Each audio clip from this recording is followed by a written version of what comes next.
Your resume is not a career history. It is a boardroom pitch, and right now yours is getting skipped in 6 seconds flat.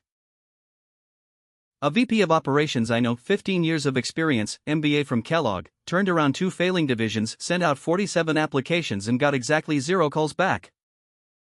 Not because she wasn't qualified. Because her resume read like a mid-level manager's task list. That's the trap most senior professionals fall into, and today I'm going to show you the exact framework that transforms a forgettable resume into one that lands executive interviews. Before you type a single word, you need to rewire how you think about your resume. A mid-career resume says, "Here's what I did at my job." An executive resume says, "Here's the business problem I solved and what it meant for the company."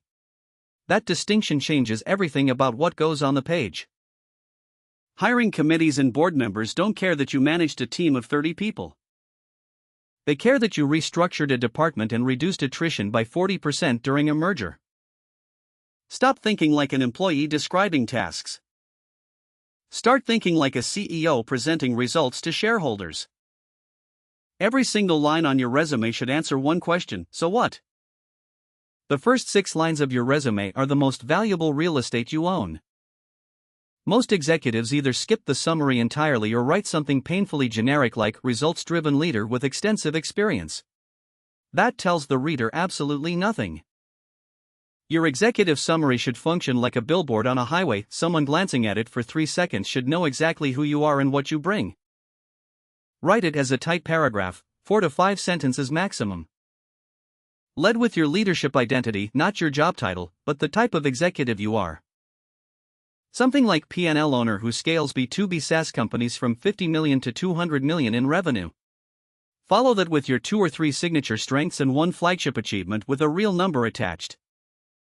A strong executive summary makes the recruiter want to read everything below it.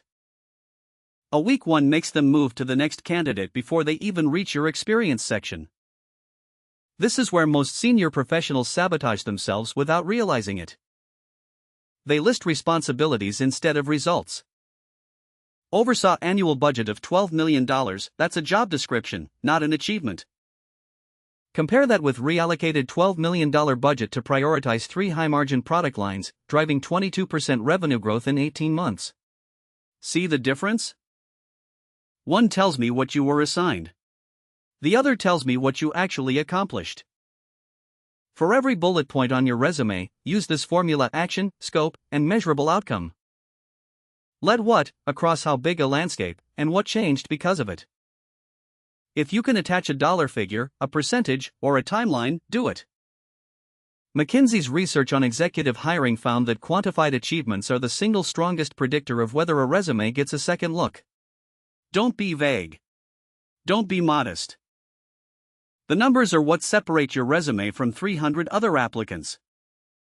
An executive resume is not a career autobiography. It's a curated highlight reel. Yet I constantly see senior leaders listing every role they've held since 2003, including that associate analyst position that has 0 relevance to where they're heading. Trim ruthlessly. Your last 15 years should get the spotlight. Anything older gets condensed into a single line or removed entirely. Kill the references available upon request line. Remove outdated skills like Microsoft Office or basic Excel. At the executive level, those are assumed. Cut any bullet point that doesn't demonstrate leadership, strategic thinking, or measurable business impact. White space is your friend.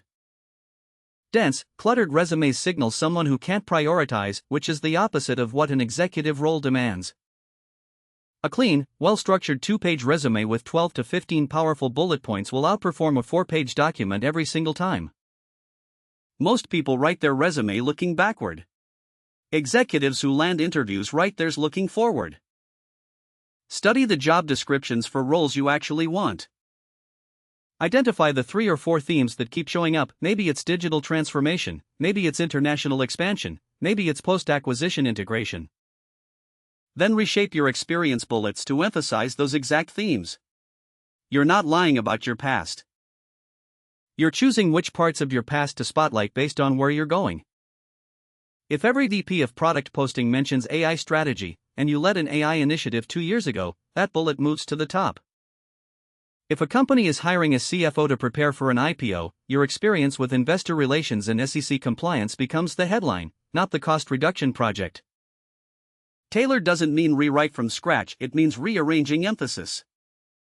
Two versions of the same resume, organized differently, can tell completely different leadership stories.